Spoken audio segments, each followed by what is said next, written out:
شيرين شيخ حمادة، عضوة الهيئة الإدارية في ممثلية كونغرستار باشور. في ذكرى المؤامرة الدولية التي استهدفت القائد عبدالله أوجلان في 15 من شباط، لم تكن عملية أمنية معزولة، بل كانت قراراً سياسياً دولياً متعدد الأطراف، هدفه إجهاض وإقصاء مشروع فكري وسياسي أخذ يتبلور كبديل ديمقراطي للقضية الكردية.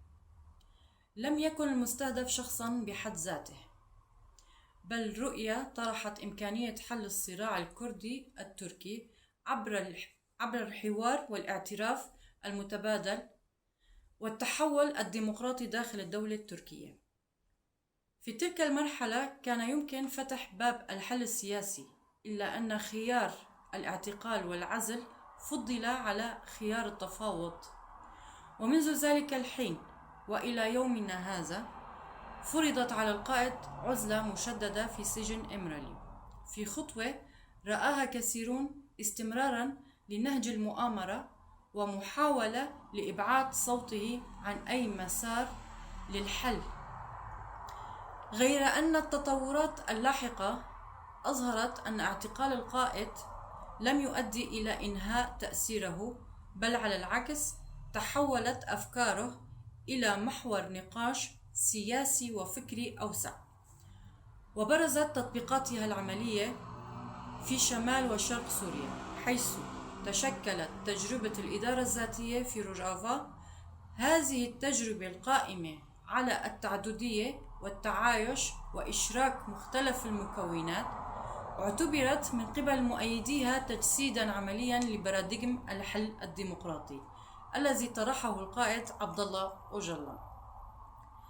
من هنا ينظر كثيرون إلى ما تتعرض له روجافا من ضغوط وهجمات على أنه امتداد غير مباشر لتلك المؤامرة، باعتباره إن استهداف النموذج هو استهداف للفكر الذي طرحه القائد.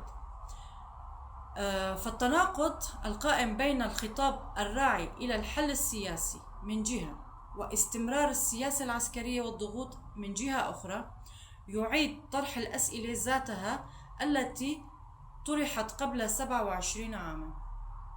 اليوم وفي ذكرى السنوية للمؤامرة يتجدد النقاش حول مستقبل القضية الكردية ودور القائد المحتمل في أي عملية سياسية مقبلة، خاصة في ظل التحولات الإقليمية وتبدل موازين القوى وتصاعد الحديث عن ضرورة حلول داخلية بدل الصراعات المفتوحة.